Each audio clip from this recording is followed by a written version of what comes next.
దివ్యవాణి TV ప్రేక్షకులందరికీ యేసు నామములో శుభాలు తెలియజేస్తూ నా స్వరం యేసు కోసమే అనే దివ్యవాకు కార్యక్రమానికి మిమ్మల్ని అందరినీ ప్రేమతో ఆహ్వానిస్తూ ఉన్నాము. ప్రియమైన దేవుడి బిడ్డలారా, గడిచిన వారము మనము యాజకత్వము గొప్ప దైవ పిలుపు అని మనం వాక్యాలను ధ్యానించున్నాం. దాంతోపాటు ఈరోజు మనం తెలుసుకోబోతూ ఉన్నాము పరిశుద్ధాత్మ ప్రేరణ వల్ల యాజకుల వస్త్రం. ప్రియమైన దేవుడి బిడ్డలారా, హెబ్రీయులకు రాసిన లేఖ 5వ అధ్యాయంలో యాజకులు దేవుడి చేత ఎన్నుకోబడిన వారు, అది దైవ వరము అని మనం చూసాము. అంత మాత్రమే కాదు, హెబ్రీయులకు రాసిన లేఖ 4వ అధ్యాయము 14వ వచనంలో మనం చూస్తూ ఉన్నాము, ఆకాశ మండలము గుండా వెళ్ళిన దేవుని కుమారుడు యేసు అను గొప్ప ప్రధాన యాజకుడు మనకు ఉన్నాడు. ప్రియమైన దేవుడి బిడ్డలారా, ఈ లోకంలో మనం ఉన్నాము, అవునా? పరలోక రాజ్యానికి యేసుప్రభుల వారు వెళ్ళారు కూడా ఆల్రెడీ. ఎస్, ప్రధాన యాజకుడు యేసయ్య పేరు అమూల్యమైన పేరు. ఈ లోకంలో కూడా ప్రధాన యాజకుని దేవాదేవుడు మనకి నియమించాడు. యేసయ్య వెళ్ళిపోయాడు, అయితే అంటూ ఉన్నాడు, పరిశుద్ధాత్మను మీ వద్దకు పంపిస్తాను, మిమ్మల్ని నేను అనాథలుగా విడిచిపెట్టనని. అవునా? మరి పరిశుద్ధాత్మ ఎవరిలో ఉంటుంది? అభిషక్తులు అనబడుతున్న యాజకులలో ఉండడం ద్వారానే మనము వారి దగ్గర పాపాలు ఒప్పుకున్నప్పుడు వారు పాపాలని క్షమిస్తూ మనం చెప్పిన పాపాలను వాళ్ళు మర్చిపోయేలాగా దేవాదేవుడు చేస్తూ ఉన్నాడు. అదేవిధంగా మనము పాప సంకీర్తన తీసినప్పుడు మనం చెప్పుకున్నాము కాబట్టి, యాజకుల ముందు ఒప్పుకున్నాము కాబట్టి, దేవుడి ముందే ఒప్పుకున్నామని విశ్వసించాము కాబట్టి, యోహాను సువార్త 20వ అధ్యాయం 23వ వచనం ప్రకారం అప్పుడు మన పాపాలు క్షమింపబడుతున్నాయి. అప్పుడే పరలోక రాజ్యానికి మనం వెళ్తాం. పాపాలు క్షమింపబడకపోతే ప్రధాన యాజకుడు, ఇక్కడ చూడండి, ఒక గొప్ప ప్రధాన యాజకుడు మనకు ఉన్నాడు. అవును, ఒక ప్యారిష్ మెంబర్స్గా మనం ఉన్నాము. మనందరికీ తెలియాల్సింది ఒకటి ఉంది, అదేంటి అంటే మనకు ఒక గొప్ప ప్రధాన యాజకుని దేవుడు ఇచ్చాడు, మన ప్యారిష్ ప్రీస్ట్. వారి దగ్గరికి వెళ్ళి మనం పాప సంకీర్తన తీసినప్పుడు మనకి డబ్బులు సంపాదించినా కూడా మన పాపాలు పోవు, డబ్బు పెట్టినా కూడా మన పాపాలు పోవు. ఎంత ఐశ్వర్యం ఉన్నా, ఎంత అందం ఉన్నా, ఎన్ని కార్లున్నా, ఎన్ని బంగ్లాలున్నా, ఎంత వజ్ర వైడూర్యాలున్నా మన పాపాలు పోవు. ఎప్పటి వరకు? యాజకుడు నీ పాపాలు క్షమింపబడ్డాయి, పితాపుత్ర పరిశుద్ధాత్మ నామములో నేను నీ పాపాలు క్షమిస్తున్నాను అనే అధికారాన్ని వారు ప్రొక్లెయిమ్ చేస్తే తప్ప మన పాపాలు పోవు. అంటే పరలోక రాజ్యానికి మార్గం ఎవరు? ఇప్పుడు యేసయ్య. అంటే వారి ప్లేస్లో ఉన్న ప్రధాన యాజకుడి యొక్క ప్లేస్లో ఉన్న మన గురువులు. కానీ ఇప్పుడు ఆ గురువులకు ఇవ్వాల్సిన ఔన్నత్యాన్ని, గురువులకు ఇవ్వాల్సిన గౌరవాన్ని, గురువులకు ఇవ్వాల్సిన స్థానాన్ని మరి మనం ఇస్తున్నామా అంటే ఇవ్వట్లేము చాలామంది. అందుకే దేవాదేవుడు అంటూ ఉన్నాడు, ప్రతీది అండి, యాజకులు వేసుకునే వస్త్రము దగ్గర నుంచి ఆ వస్త్రం మీద ఉన్న గుర్తులతో సహా చాలా ఔన్నత్యం ఉంది.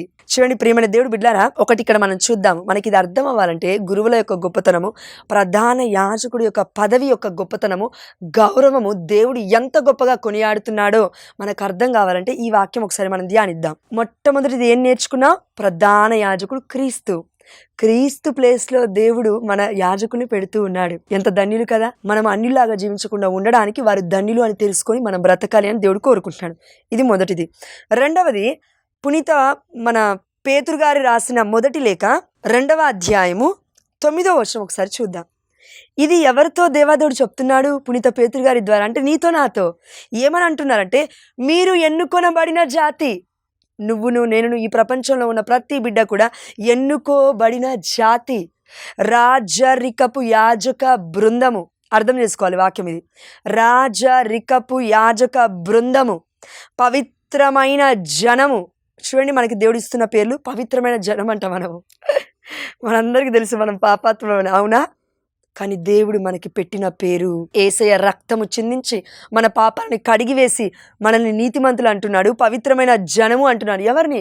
సాధారణమైన ప్రజలమైన మనల్నే పవిత్రమైన జనం అని దేవుడు అన్నాడంటే, మరి యాజకులు దేవుడి యొక్క వరము, పదవి.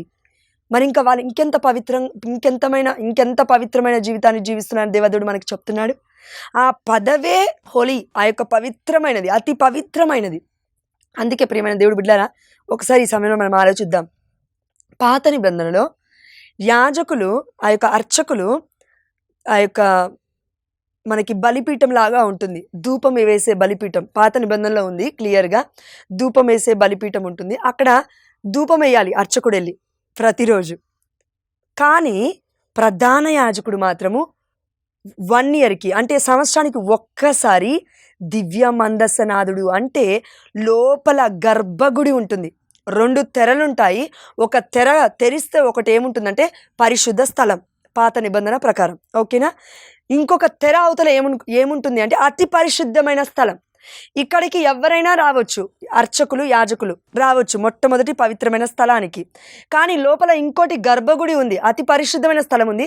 అందులోకి కేవలము ప్రతి సంవత్సరము ఒక్క ప్రధాన యాజకుడు మాత్రమే వెళ్ళడానికి మాత్రమే దేవుడు అలో చేస్తూ ఉన్నాడు. ఎందుకు ఆ అడ్డుగోడ? అతి పరిశుద్ధమైన స్థలము అందరు రాకూడదు, కేవలం ప్రధాన యాజకుడు మాత్రమే రావాలని ఎందుకు దేవుడు పెట్టాడంటే అప్పటికి యేసయ్య రక్తాన్ని చిందించలే. అందుకే కొత్త నిబంధనకు వచ్చిన తర్వాత యేసు ప్రభువారు మరణించినప్పుడు, మరణం అయిపోయిన తర్వాత కళ్ళు మూసినప్పుడు మొత్తము ప్రపంచమంతా కూడా ఆ యొక్క భూకంపములాగా వచ్చి అంధకారం అంటే నల్లగా చీకటిగా కారుమబ్బులు పడుతూ ఉంది, మొత్తం దద్దరిల్లిపోతుంది. ఆ సమయంలో యెరూషలేము దేవాలయములో ఉన్న తెర 2గా చీలిపోయాను అని ఉంది. అంటే 2గా చీలిపోయింది తెర అంటే దానికి అర్థం ఏంటంటే అతి పరిశుద్ధమైన స్థలము నా బిడ్డలందరూ పవిత్రులే, నా రక్తము చిందింపబడడం ద్వారా నేను వారిని రక్షించాను కాబట్టి నా బిడ్డలందరూ పవిత్రులే, నా బిడ్డలందరూ నీతిమంతులే అని దేవాదేవుడు చెప్పుకొస్తూ ఉన్నాడు పరిశుద్ధమైన గ్రంథము ద్వారా. అందుకే యేసయ్య రక్తము ద్వారా మనం అందరం పవిత్రులుగా చేయబడ్డాం. ఇప్పుడు పవిత్రులుగా ఉన్నాము కాబట్టి ఇప్పుడు అతి పరిశుద్ధులైన ఆ యొక్క గర్భగుడిలో ఉండాల్సిన యాజకులతో మనం పోల్చుకుంటూ ఎంత వాళ్ళు నా ముందు అని అనకూడదు. తప్పది. దేవుడు మనందరి మధ్యలో యూనిటీని, సఖ్యతను, ఐక్యతను పెడుతూ అమ్మా మీరందరూ ఒక్కరే నాలో అని దేవాతి దేవుడు నేను తలై ఉన్నాను అని యేసుప్రభువు వారు చెప్తూ మీరందరూ నా శరీరంలోని భాగస్తులే అని చెప్పాడు. కాబట్టి మనం ఇలా ఐక్యంగా ఉన్నాం. గురువులు కూడా మనతో మంచి సహవాసంలో ఉంటూ ఉంటారు. ప్రియమైన దేవుడు బిడ్డలారా, నా తల్లే, నా బిడ్డే, నా కుమారుడే, నా అక్కే, నా చెల్లె, నా అన్నే అని కుటుంబముగా వారు ఐక్యపరుచుకుంటూ వారు జీవిస్తూ ఉన్నారు. అందుకే వారికి భార్య ఉండదు, సంఘమే భార్య, సంఘమే భర్త, సంఘమే సమస్తము, సంఘమే తల్లి. అందులో ఉన్న వాళ్ళందరూ వారి యొక్క బిడ్డలమే. దివ్యమైన బలిపీఠం దగ్గరికి ఎక్కకూడదు. ఎక్కి దివ్య సప్రసాద నాదుని అయితే మనం త్రుంచలేం కదా. ఎస్, అది కేవలం యాజకులకు మాత్రమే దేవుడు ఇచ్చాడు. అందుకే యేసు ప్రభువు వారు రొట్టెను విరిచారు, అదేవిధంగా ద్రాక్షరసాన్ని రక్తముగా మార్చి ఇస్తూ ఉన్నారు. ప్రియమైన దేవుడు బిడ్డలారా, ఆ ప్లేస్లో ప్రధాన యాజకుడు అనగా మన యాజకుల్ని, గురువుని మాత్రమే దేవుడు పెట్టాడు. ఈవెన్ మఠకన్యా స్త్రీలు కూడా లేరు కదండి అక్కడ. ఎస్, అర్థం కావట్లేదా మనకి వాక్యం? అలాంటిది నువ్వు నేను ఎలా చేస్తాం? పెళ్ళిళ్ళు చేసుకున్న వాళ్ళం. దేవుడు వద్దన్నదాన్ని చేస్తే అది పాపము, వద్దన్నదాన్ని మరలా చేస్తే అది అతిక్రమము, వద్దన్నదాన్ని మరలా తప్పని తెలుసు కూడా చేస్తున్నామంటే, పాపమని తెలుసు కూడా చేస్తున్నామంటే నన్ను ఎవ్వరు కాపాడలేరు నరకం నుంచి. మనకి మత్తయి సువార్తలో 5వ అధ్యాయం 21వ వచనం అనుకుంటాను, ప్రభు ప్రభు ప్రభు అని పిలిచిన ప్రతి ఒక్కడు పరలోక రాజ్యానికి రాడు. అయ్యో ప్రభువా, నీ నామంలో కదా ప్రభువా, యేసు నామంలో కదా ప్రభువా మేము అద్భుతాలు చేసింది, యేసు నామంలో కదా ప్రభువా మేము ఆశ్చర్యకార్యాలు చేసింది, యేసు నామంలో కదా ప్రభువా మేము ప్రవచనాలు చెప్పిందంటే నీ ప్రవచనాలు నాకొద్దు, నాకు కావాల్సింది నా తండ్రి మాటకి విధేయత చూపించిన వాడు. అంటే ఏ మాట? ప్రధాన యాజకులకి లోబడాలి. వారిని తిట్టకూడదు, వారిని మాట అనకూడదు, దేవుడి యొక్క బిడ్డలను ఒక్క మాట కూడా అనకూడదు. వాళ్ళు చూడకపోయినా దేవుడు చూస్తున్నాడు. ప్రియమైన దేవుడి బిడ్డలారా, సారీ టు సే, కానీ పాత నిబంధన చెప్తుంది దేవుడి యొక్క బిడ్డల్ని ఒక్క మాట అంటే పుట్టగతులు ఉండవట వారికి. జనరేషన్స్ అంటే తరతరాలు మొత్తం శాపమే. యేసయ్య రక్తం ఉంది కాబట్టి కడుక్కుంటున్నాం, కాబట్టి దేవుడి కృప వల్ల, దేవుడి అనుగ్రహం వల్ల ఇలా బ్రతికున్నాం. కానీ లేదంటే మనం మాట్లాడే మాటలక ఈరోజు కాదు, ఇంకో 4 జనరేషన్స్ కాదు, ఇంకో 40 జనరేషన్స్ అయినా పాపం పాకుతూనే ఉంటుంది. అలాంటి ఘోరమైన నోరు కరిగి మనం బ్రతుకుతూ ఉన్నాం ప్రియమైన దేవుడి బిడ్డలారా. కాబట్టి దేవాదేవుడు నీకు నాకు చెప్తున్నాడు, దేవుని అద్భుత కార్యములను ప్రకటింప ఏర్పబడిన వారము మనము సాధారణమైన ప్రజలము. అయితే ఇప్పుడు ఆలోచిద్దాము, నువ్వు నేనే ఎన్నుకొనబడిన జాతి అయితే, నువ్వు నేనే రాణులం అయితే, నువ్వు నేనే పవిత్ర జనమైతే, ఏ పవిత్రమైన పనులు చేయనప్పటికీ పవిత్రమైన జనమైతే, అదేవిధంగా దేవుడి సొంత ప్రజలమైతే, దేవుడి అద్భుతమైన కార్యాలను ప్రకటించడానికే మనం పుట్టినట్లయితే, మరి మనకే ఇంత గొప్ప స్థానాన్ని దేవుడు ఇస్తున్నాడే, వద్దందామా? మరి దేవుడు తన బిడ్డలైన గురువులకి స్థానాన్ని ఇస్తుంటే ఎందుకు వద్దంటున్నావు? దేవుడు ఎందుకు ఇస్తాడు వాళ్ళకి అంత స్థానాన్ని? నేనే గొప్పదాన్ని, నేనే పాపం చేయలే, వాళ్ళ ముందు నేనెందుకు ఒప్పుకుంటా పాపాలని? వాళ్ళు కూడా మనుష్యులే, నువ్వు నేను కూడా మనుషులమే. పరలోక రాజ్యం వెళ్ళాలా వద్దా? వెళ్ళాలి. మరి మనుషులమైనప్పటికీ యేసయ్య తన రక్తము ద్వారా రక్తాన్ని చిందించి మనకి క్రయధనముగా అర్పించి మన పాపాల నుండి మనల్ని కాపాడి పరలోక రాజ్యానికి తీసుకెళ్తున్నాడు. ఇప్పుడు అందామా మరి, యేసయ్య మనుష్యుడే సంపూర్ణంగా, ఆయన రక్తం మీద నేను ఆధారపడను, నాకు ఆయన రక్తంతో సంబంధం లేదు, నేను ఇదే నరకలోకంలో నువ్వు వస్తాను అన్నామా? అనొద్దట్లా. దేవుడు ఏదైనా ఒక్క మాట పరిశుద్ధమైన గ్రంథం నుండి పలికాడంటే వర్గాల వైపు చూసి ఈనాడు ఎంతోమంది కథోలిక స్త్రీ సభలో ఉన్న బిడ్డలు మోసపోతూ వాళ్ళు అంటున్నారండి, మనుషుల ముందు మోకరిల్లొద్దు అని. ప్రియమైన దేవుడి బిడ్డలారా, అక్కడ ఉంది ప్రధాన యాజకుడి ప్లేస్లో క్రీస్తు మన ప్రధాన యాజకుడు. ప్రియమైన దేవుడి బిడ్డలారా, మన తల్లిదండ్రులకి ఎంతో గొప్ప స్థానాన్ని మనం ఇస్తూ ఉన్నాము. మనల్ని కన్నందుకు, రక్త సంబంధాన్ని, రక్తాన్ని పంచి ఇచ్చినందుకు, పేగు బంధాన్ని పంచి ఇచ్చినందుకు చచ్చిపోయేంత వరకు మన అమ్మని నాన్నని మర్చిపోమే. మరి ఆధ్యాత్మికంగా ఆ బిడ్డలు మన కోసం రోజు ప్రార్థన చేస్తూ, పాప సంకీర్తనలు ఇస్తూ, ఎన్నో గొప్ప కార్యాలు పారిష్కి అందిస్తూ ఉన్నప్పుడు అనాథ బిడ్డలుగా విడిచిపెట్టకుండా పరిశుద్ధాత్మ దేవుడు మన యాజకులలో ఉండి మనల్ని పోషిస్తున్నప్పుడు, మరి వాక్యం అనే ఆహారాన్ని ఇచ్చి, దివ్య సప్రసాదము అనే నిత్యమైన జీవాహారాన్ని ఇచ్చి మనల్ని పోషిస్తున్నప్పుడు ఇది వెలకట్టలేని సేవ, అమూల్యమైనది, డబ్బులు కూడా ఇచ్చి కొనుక్కోలేనిది.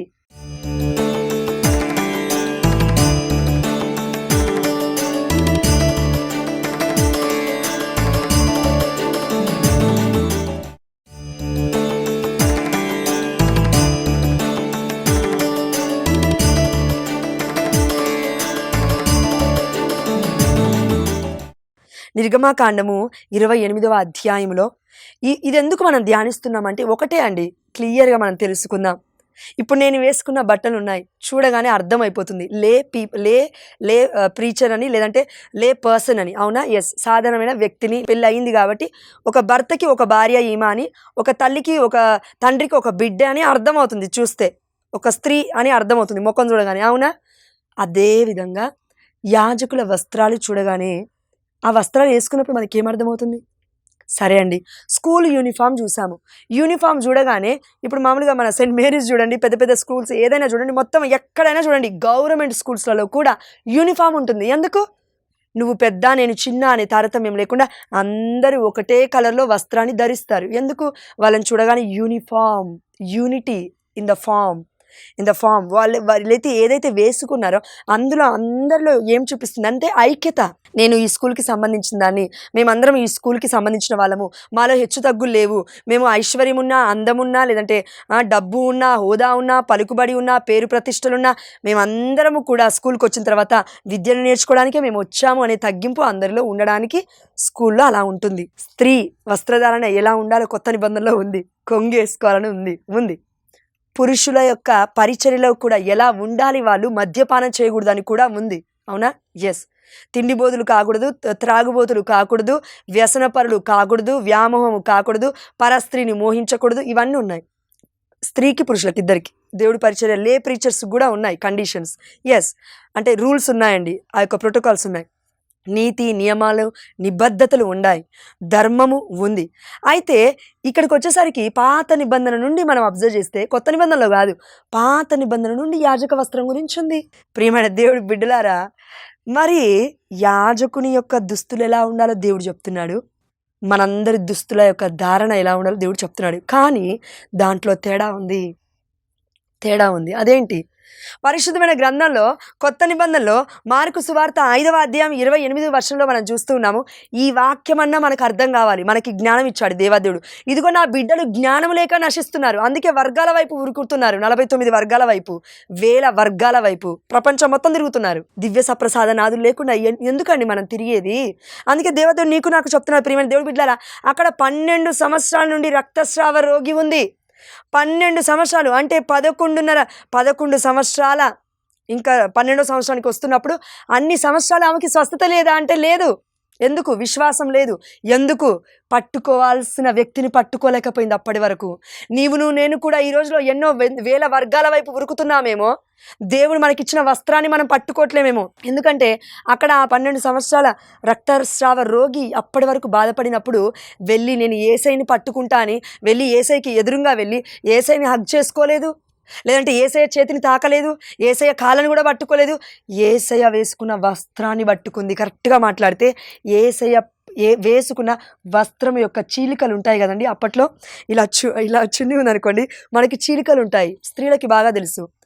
ఆ చిన్న థ్రెడ్ దారాన్ని పట్టుకుంది తను. అంటే దేవాది దేవుడు నీకు నాకు ఏం నేర్పించాలనుకుంటున్నాడు? యేసయ్య చెప్పొచ్చు అక్కడ వాక్యంలో, నన్ను పట్టుకుంది, 12 సంవత్సరాల నుంచి రక్తస్రావ రోగి బాధపడుతుంది, నన్ను పట్టుకుంది, వాక్యాన్ని పట్టుకుంది, స్వస్థత అయిందని చెప్పొచ్చు. కానీ లేదు, వస్త్రము పట్టుకుంది. ఆ వస్త్రం ఆ మ్యాంటిల్లో దేన్ని పట్టుకుంది? క్లియర్గా ఉంది అక్కడ వాక్యంలో. దేవుడు యాజక వస్త్రానికి ఎంత ఔన్నత్యాన్ని ఇస్తున్నానంటే అంతెందుకండి, నా సొంత కుటుంబంలోని వారే నాకు చెప్పారు, ఈ యొక్క పీసీఓడి ప్రాబ్లం వల్ల సఫర్ అవుతున్నాను అని. అంటే రూపా సిస్టర్, మా అక్క, ఎవరో ఎందుకు ఉన్నది చెప్తున్నాను, తనకి హెల్త్ ప్రాబ్లం ఉన్నప్పుడు వెళ్ళి ఆ యొక్క వాళ్ళ ఊరిలో యాజకులు వస్త్రాలు ధరిస్తారు కదా, వెళ్ళి యాజక వస్త్రం పట్టుకొని, ప్రభువా నువ్వు ఆ యొక్క రోగికి స్వస్థతనిచ్చావు కదా, నేను నమ్మకంతో పట్టుకుంటున్నానని, దివ్యమైన బలి పూజ అయిపోగానే గురువులు వెళ్ళిపోతుంటారు కదా వెనక్కి, అలా పట్టుకునేవారు. ఇప్పుడు పల్లెటూళ్ళలో చాలా మంది పట్టుకుంటున్నారు. ఎందుకంటే అది విశ్వాసం. యేసయ్యని పట్టుకున్నప్పుడు అక్కడ ఉన్న 12 సంవత్సరాల నుంచి బాధపడుతున్న రక్తస్రావ రోగి కేవలం స్వస్థత అంటే శారీరకంగానే కాదు, ఏదో అద్భుతమైన రీతిలో ఆమె జీవితం మారిపోయింది. ఆమె నరడియా. ప్రియమైన దేవుడు బిడ్డలారా, యేసయ్యని పట్టుకుంటే బ్రతుకులే మారిపోతాయి. యాజక వస్త్రం పట్టుకుంటే స్వస్థత తప్పక అవుతుంది. కాబట్టి ప్రియమైన దేవుడు బిడ్డలారా, అందుకే మనం చూస్తే పాప సంకీర్తనకి కూర్చున్నప్పుడు ఇలా వేసుకొని కూర్చుంటారు, ముద్దు పెట్టుకుంటారు ఆ వస్త్రాన్ని. స్లీవ ఉంటుంది అక్కడ గుర్తు, ఆ స్లీవ, ఆ వస్త్రం మీద ఉన్న స్లీవ గుర్తుని ముద్దు పెట్టుకొని అది వేసుకొని పాప సంకీర్తన కూర్చుంటారు. చూడండి మీరు, ఏంటి దానికి అర్థం? వస్త్రము, దేవుడిచ్చిన వస్త్రం ఇందులో ఉంది. ఇప్పుడు మనం ఈ వాక్యంలో, ఈ యొక్క వీడియోలో ఇంతసేపట్లో మనం చెప్పలేం కాబట్టి ప్రియమైన దేవుడు బిడ్డలాగా షార్ట్గా నేను చదువుతున్నాను, వినండి. నిర్గమకాండం 28వ అధ్యాయంలో 1వ వచనం నుంచి చదివితే అక్కడ క్లియర్గా ఉంది యాజకుల వస్త్రాల యొక్క గొప్పతనం. ఇజ్రాయేలీల నుండి నీ సోదరుడు అహరోను అతని కుమారులను నాకు యాజకులుగా సమర్పించుము. అహరోను అతని కుమారులు నాదాబు, అబీహు, ఎలియాజరు, ఇతామారులు నాకు యాజకులగుదురు. ఇది చెప్పిన దేవుడు కామ్గా ఉంటే అయిపోయేది. కానీ రెండో మాట కూడా చెప్తున్నాడు. అదేంటంటే, నీ సోదరుడు అహరోనుకు, నీ సోదరుడు అహరోనుకు అంటే దేవుడు ఎన్నుకున్నాడు అహరోనుని. ఇప్పుడు దేవుడు అంటున్నాడు, నీ సోదరుడు అహరోనుకు పవిత్ర వస్త్రములు తయారు చేయింపుము. వస్త్రాన్ని కూడా దేవుడు పవిత్రపరుస్తున్నాడు. ఆమేన్, హల్లెలూయా. దేవుడు ఏదైనా పవిత్రపరచాడంటే నువ్వు నేను అపరిశుద్ధం చేయదు దాన్ని. దేవుడే పవిత్ర యాజకులు, పవిత్ర వస్త్రములు అన్నప్పుడు, పవిత్ర జపమాల అన్నప్పుడు, పవిత్రమైన వారు అన్నప్పుడు నువ్వు నేను ఎలా అపవిత్రం చేస్తామండి వాటిని? మన నోటి మాటల ద్వారా మాట్లాడినవన్నీ నిజాలైపోవు. వాక్యమే నిజం, వాక్యమే సత్యం. కాబట్టి దేవాదేవుడు అంటూ ఉన్నాడు, అవి అతనికి గౌరవమును, ఏవి? పవిత్ర వస్త్రములు, యాజక పవిత్ర వస్త్రములు, అవి అతనికి గౌరవమును శోభను కలిగించును. శోభను అంటే మిక్కిలి గౌరవాన్ని. అవునా, వీళ్ళు యాజకులు అని గుర్తుపట్టడం, ఒక ఐడెంటిటీ, రైట్.